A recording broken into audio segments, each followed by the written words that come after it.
2020 வரைக்கும் தமிழ்நாட்டில் போதைப் பொருள்னாவே என்னன்னு தெரியாது.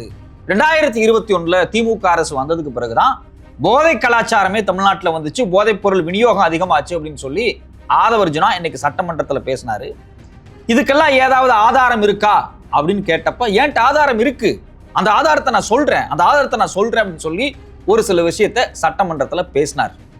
சரி, இவர் ஒரு மிகப்பெரிய அமைச்சராச்சே, முக்கியமான டாக்குமெண்ட் ஏதாவது வச்சிருப்பாரு, அந்த டாக்குமெண்ட்டை வெளியிட்டனே ஒரே அதிர்வா இருக்கும் அப்படின்னு நினைச்சு நானும் உட்கார்ந்து ரொம்ப கூர்மையா பார்த்தேன்.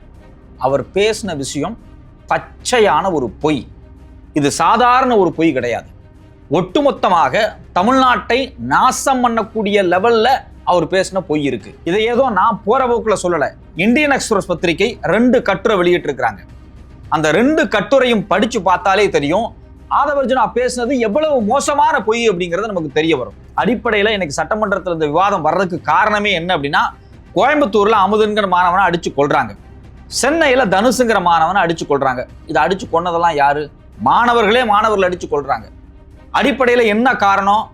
இந்த ஸ்கூல்ல இந்த காலேஜ்ல கஞ்சா இருக்குன்னு ஒரு பையன் சொன்னா, அந்த கூட இருக்கக்கூடிய பசங்க, அந்த கஞ்சாவை பயன்படுத்தக்கூடிய பசங்க, அதை வாங்கி விற்பனை செய்யக்கூடிய பசங்க எல்லாரும் ஒன்னா சேர்ந்து அடிச்சு அந்த பசங்களை கொள்றாங்க.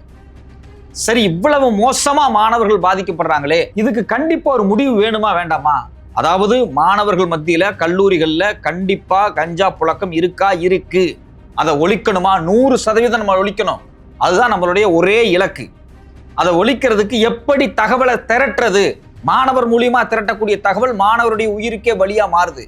இந்த சூழ்நிலையில நேத்தைக்கு சாயங்காலம் ஆதவர்ஜுனாவும் ராஜ்மோகன், இந்த 2 அமைச்சர்களும் இறந்து போன தனுஷ் வீட்டுக்கு போறாங்க. இவங்க ஏதோ பரிதாபப்பட்டு அக்கறைப்பட்டெல்லாம் அந்த இறந்து போன மாணவன் வீட்டுக்கு போகல. அவ்வளவு அக்கறை இருந்தா இவங்க 2 பேரும் கிளம்பி கோயம்புத்தூர் போயிருந்திருப்பாங்க. அமுதன் இறந்தப்ப அங்கேயும் போகல. பிரச்சனை எங்க இருக்கு அப்படின்னா, இன்னைக்கு சட்டமன்றத்துல தனி தீர்மானம் கொண்டு வந்திருக்காங்க. அந்த தீர்மானத்தினுடைய நோக்கமே என்ன அப்படின்னா, அமுதன் மாதிரியோ இல்ல தனுஷ் மாதிரி அடித்து கொல்லப்பட்ட மாணவர்கள் இருக்காங்க இல்லையா, அவங்க குறித்து, சட்டம் குறித்து, போதைப் பொருள் குறித்து விளக்கம் கேட்கறது தான் அந்த தீர்மானத்தினுடைய முக்கியமான நோக்கம். 4 நாளைக்கு முன்னாடியே சொல்லியாச்சு. இதை இன்னைக்கு சட்டமன்றத்தில் விவாதிக்க போறோம். இந்த சட்ட ஒழுங்குக்கு, இந்த போதைப் பொருள் கட்டுப்பாட்டுக்கு யார் அமைச்சர் அப்படின்னா விஜய் தான். ஏன்னா முதலமைச்சர் கையில தான் எல்லா பவருமே இருக்கு. அவர் தான் லா அண்ட் ஆர்டருக்கான ஒரு ஆள். ஹோம் டிபார்ட்மெண்ட் முழுக்கமே அவர் தான் பார்க்கணும், உள்துறை. ஆனா விஜய் அவர்கள் பாத்தீங்க அப்படின்னா, எதிர்கட்சியா இருக்கக்கூடிய திமுக பேசுற வரைக்கும் வரவே இல்லை சட்டமன்றத்துக்குள்ள அவர் இல்ல. சட்ட ஒழுங்கை பத்தி கேட்கறாங்க, ஆதவர்ஜுனா ஒன்னு இருந்து பேசுறாரு, அந்த பக்கம் வேற சில அமைச்சர்கள் உட்கார்ந்து எந்திரிச்சு பேசுறாங்க. ஆனா இந்த சட்டமன்றத்துல சட்டம் ஒழுங்கு குறித்து பேச வேண்டிய விஜய் அவர்கள் ஒரு ஊடக நிறுவனத்தினுடைய இனாகிரேஷன் ஃபங்க்ஷனுக்கு போயிட்டார். அவருக்கு சட்டமன்றம் எல்லாம் முக்கியம் கிடையாது. அப்படியெல்லாம் இல்லை, 4 நாளைக்கு முன்னாடியே தெரியும் இதுதான் இன்னைக்கு விவாதிக்க போற விஷயம் அப்படின்னு சொல்லிட்டு எதுக்கு நம்ம வரணும், எஸ்கேப் ஆயிட்டார். சரி, உதயநிதியோ மற்றவங்களோ கேள்வியா கேட்டாங்க. அந்த கேள்விக்கு எந்த பதிலுமே வராதனால கடுப்பாய் அவங்க வெளிநடப்பு செஞ்சுட்டு போயிட்டாங்க. அவங்க இந்த பக்கம் போறாங்க, முதலமைச்சர் இந்த பக்கம் உள்ள வர்றாரு. வந்து விவசாயினுடைய கடன் தள்ளுபடி குறித்தெல்லாம் பேசிட்டு இருக்காரு. நாம இன்னைக்கு என்ன பேசுறதாக சட்டமன்றத்தில் பதிவு பண்ணப்பட்டுச்சு. அமுதன் போன்ற, தனுஷ் போன்ற மாணவர்கள் அடித்து கொலை செய்யப்பட்டதுக்கு இந்த கஞ்சா வியாபாரிகள் காரணம். அவர்களை பிடிச்சு அழித்து ஒழிப்பதற்கு காவல்துறையில கைது பண்றதுக்கு என்ன அப்படின்னு தான் நமக்கு பிரச்சனை. அதுதான் கேட்கப்பட்ட பிரச்சனை. அடிப்படையில இந்த தாவேக அரசு மாணவர்கள் மீதும் இளைஞர்கள் மீதும் எந்த அளவுக்கு அக்கறை இல்லாம இருக்குது அப்படிங்கிறதுக்கு இது ரொம்ப ரொம்ப முக்கியமான விஷயம். சரி, ஓகே, ரைட்டு, விஜயே தான் பதில் சொல்லணுமா? ஆமா, அவர் தான் பதில் சொல்லணும். ஏன்னா அது லா அண்ட் ஆர்டர் சிக்கல் அவர் கட்டுப்பாட்டில் தான் இருக்கு. விவசாயத்துறை அமைச்சர் போய் லா அண்ட் ஆர்டர் பத்தி பேச முடியாது. வேற துறையில் இருக்கக்கூடிய அமைச்சர்கள் வேற துறையை பத்தி பேச முடியாது. இதை எதையும் பொருட்படுத்தாம ஆதவர்ஜுனா எந்திரிச்சு பேச ஆரம்பிச்சிட்டார். அவர் ஒன்றும் லா அண்ட் ஆர்டரை பார்த்துக்கிறவர் கிடையாது. அவர் என்ன சொன்னார் அப்படின்னா, 2020 வரைக்கும் போதையே கிடையாதுங்க, ஒரு கல்ச்சர் கூட கிடையாது போதை கல்ச்சர். 2020 இருந்து எப்போ 21 திமுக ஆட்சிக்கு வந்துச்சோ அன்னையில இருந்தா போதை கலாச்சாரம் வந்துச்சு. நீங்க நம்மளாம் வேணா டேட்டாஸ் எடுத்து பாருங்க அப்படிங்கிறாரு. போதை கலாச்சாரம் அதிகமாச்சு, அதுல சட்ட ஒழுங்கு நடவடிக்கை என்ன எடுக்கப்பட்டிருக்கிறது அப்படிங்கிற எல்லா டேட்டாவும் இருக்கு. ஆதவர்ஜுனா சொன்னது 2020 வரைக்கும் கிடையாது, 21 இருந்து இருக்கு அப்படிங்கிறாரு. 21 இருந்து இருக்குங்கிறதுக்கு ஆதாரத்தை கொடுங்க அப்படின்னு கேட்டா அவர் ரொம்ப மோசமான அருவருக்கத்தக்க ஒரு விஷயத்த சொல்றாரு.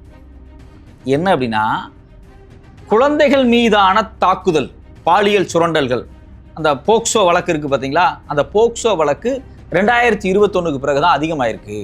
ஸோ அப்போ இது எல்லாமே போதையினால ஏற்பட்ட பிரச்சனை அப்படின்னு சொல்லி ஒரு விஷயத்த சொல்றாரு.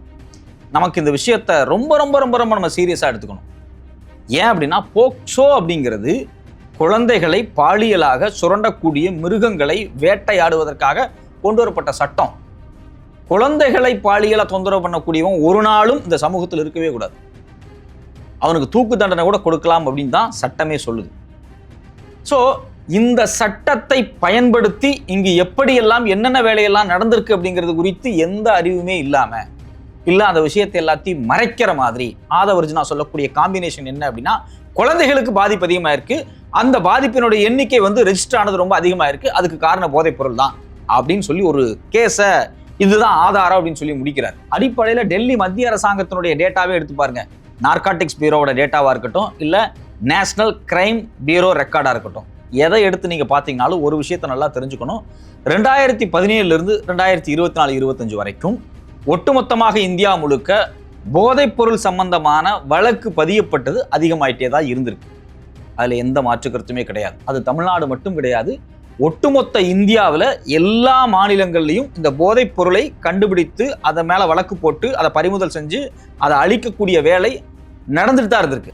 ஆதவர்ஜுனா என்ன சொன்னாரு, 2020க்கு முன்னாடி எந்த விதமான போதைப் பொருள் பிரச்சனையுமே இல்லை, 21 இருந்தா இருக்கு அப்படின்னாரு.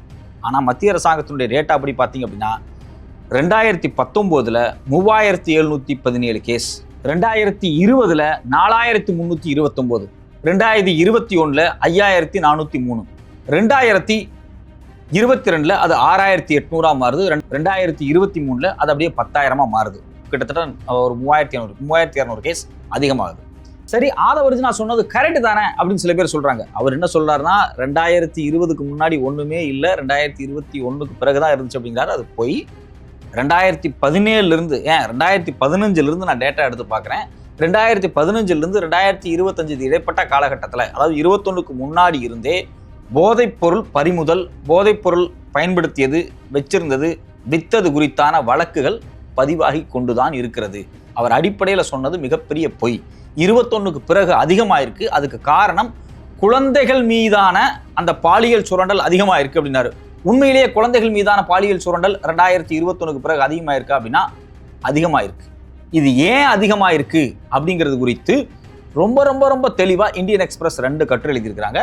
அந்த கட்டுரையில மிக தெளிவா சில விஷயங்கள் இருக்கு.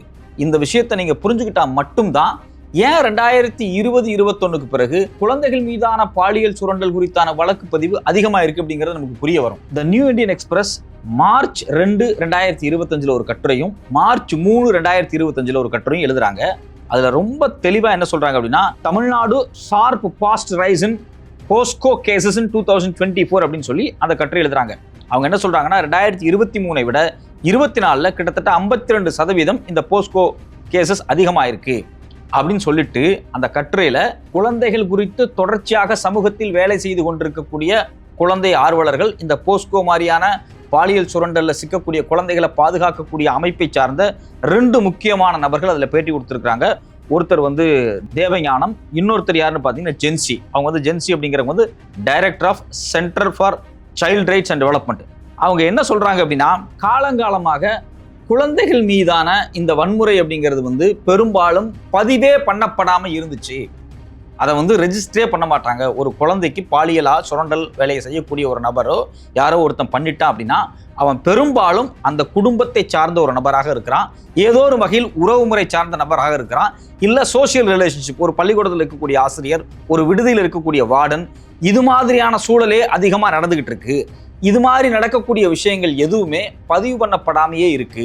2012 இந்த போக்சோ சட்டம் கொண்டு வரப்பட்டிருந்தாலும் 2020 வரைக்கும் அதுல ஒரு மாற்றத்தை கொண்டு வர்றாங்க. 2020-21 ஒரு முக்கியமான மாற்றம் வருது. New rules and regulations frame பண்றாங்க.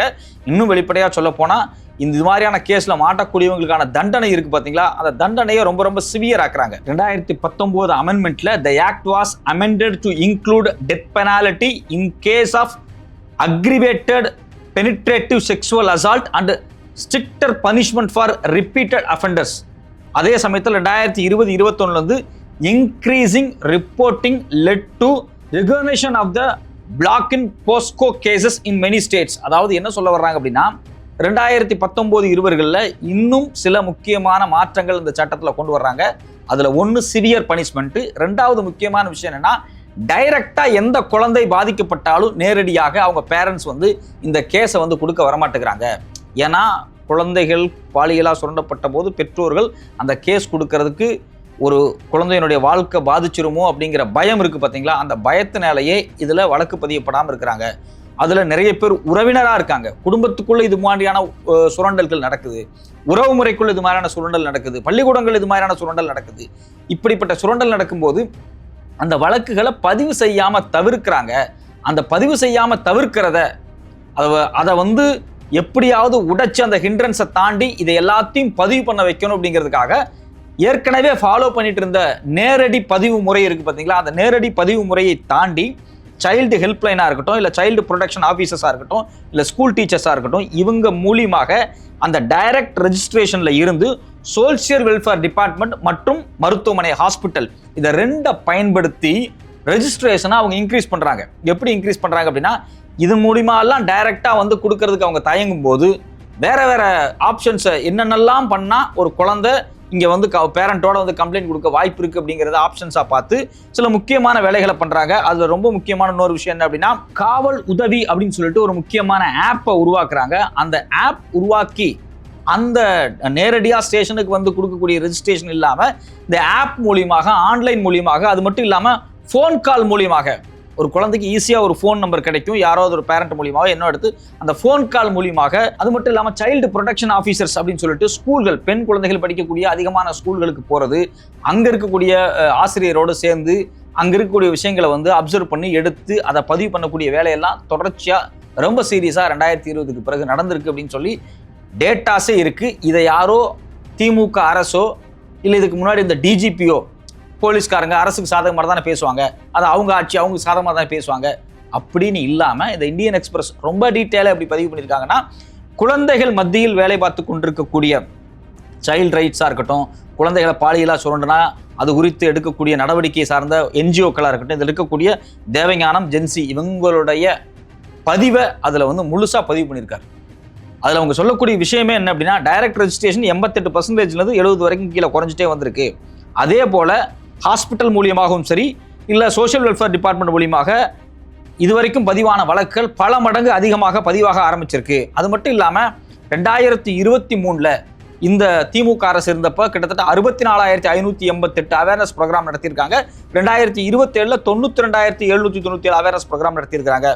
ஒட்டுமொத்தமாக அதுக்கு முன்னாடி ஆண்டுகளில் நடத்தினதை விட பல நூற்றுக்கணக்கான அதிகமான அவேர்னஸ் ப்ரோக்ராம், எது குட் டச்சு, எது பேட் டச்சு, ஏதாவது ஒரு விஷயம் நடந்தால் எப்படி போய் நீங்கள் பேரண்ட்ஸ்ட்டு சொல்லணும், டீச்சர்கிட்ட சொல்லணும் அப்படின்னு சொல்லி பெண் குழந்தைகள் படிக்கக்கூடிய ஸ்கூல்ஸுக்கு நிறைய இடங்களில் ஒரு அவேர்னஸ் ப்ரோக்ராம் வந்து நிறையா பண்ணியிருக்கிறாங்க. அப்படிங்கிறது குறித்து அவங்களே எக்கச்சக்கமாக சொல்கிறாங்க. இதில் குறிப்பாக இந்த ஜென்சி, தேவநாயகம் இவங்கெல்லாம் இருக்காங்களே, இவங்க வச்சிருக்கக்கூடிய அமைப்பே வந்து இந்த அவேர்னஸ் ப்ரோக்ராம் அதிகப்படுத்தியிருக்கிறாங்க. ஸோ டோட்டலாக இவங்க சொல்ல வர்றது என்ன அப்படின்னா, 2020க்கு பிறகு பெண் குழந்தைகள் மீதான பாலியல் சுரண்டல் குறித்தான வழக்கு பதிவுக்கு அதிகமானதுக்கு முக்கியமான காரணம் என்னன்னா, இதில் பாதிக்கப்பட்ட குழந்தைகள் பெற்றோர்கள் நிறைய பேர் வெளிப்படையா வந்து சொல்லுவதற்கு ரெடி ஆகிறாங்க. அதுக்கு ஏற்ற மாதிரியான நிறைய அவேர்னஸ் ப்ரோக்ராம்ஸ் பண்ணப்பட்டிருக்கு. கிட்டத்தட்ட 2021 2024-25 வரைக்கும் இந்த இடைப்பட்ட காலகட்டத்தில் இந்த அவேர்னஸ் ப்ரோக்ராமுக்கு மட்டும் கிட்டத்தட்ட 5.7 கோடி கடந்த அரசு செலவு பண்ணியிருக்கிறாங்க அப்படிங்கிறத ரொம்ப தெளிவாக சொல்றாங்க. ஸோ அப்போ இதில் நமக்கு ஒரு விஷயம் புரியுது, போக்சோ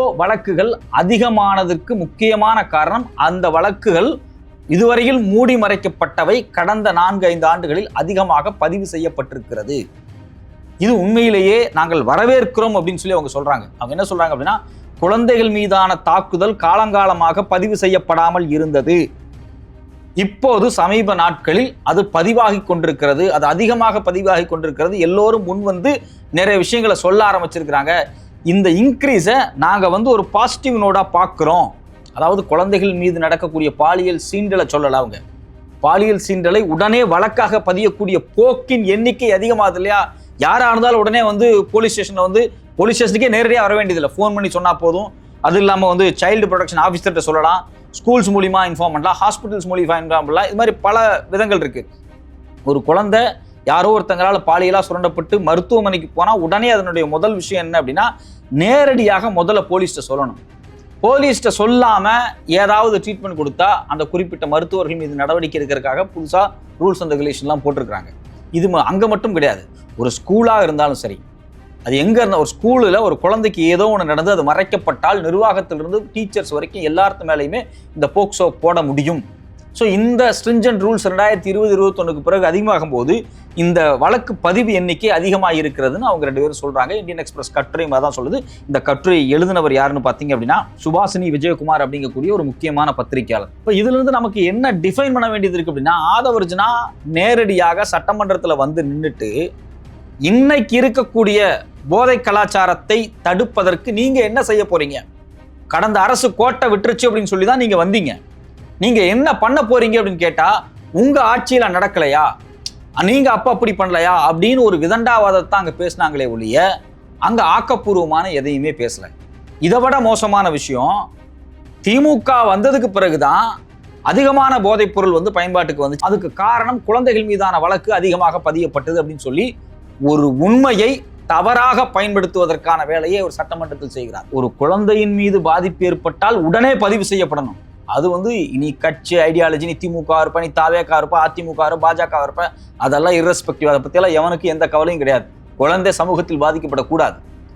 ஆனா அப்படி பாதிக்கப்படுற குழந்தைகளை எப்படியாவது அந்த வழக்கை வந்து பதிஞ்சு அவங்களுக்கு ஒரு வேலையை செஞ்சிடணும் அப்படின்னு கடந்த 3-4 ஆண்டுகளாக இந்த அவேர்னஸ் ப்ரோக்ராமும் இந்த கேஸ் ரெஜிஸ்ட்ரேஷனும் பல்வேறு முறையில் அதிகப்படுத்தின இந்த டேட்டாவை எடுத்து தனக்கு சாதகமாக இன்னைக்கு ஒரு சட்டமன்றத்தில் பேசுறாரு அப்படின்னா அவருக்கு அடிப்படையில் போதைப் பொருளை ஒழிக்கிறதுக்கான நோக்கமும் இல்லை. இது போன்ற குழந்தைகள் பாதிக்கப்படுறாங்க இல்லையா, அந்த பாதிக்கப்பட்ட குழந்தைகள் ஏன் பாதிக்கப்படுறாங்க, எதுக்கு பாதிக்கப்படுறாங்க, போதைப் பொருள் பயன்படுத்தினால்தான் குழந்தைகள் பாதிக்கப்படுறாங்கன்னு ஒரு தவறான கோணம். அது ஒரு முழுமையான கோணம் கிடையாது. அதனுடைய பர்சன்டேஜ் அப்படிங்கிறது ஒரு லிமிட்டட் தான். குழந்தைகளை பாலியலாக சுரண்டக்கூடிய பெரும்பாலானவர்கள் மிக மிக கான்சியஸான சைக்கோஸா இருக்கிறாங்க.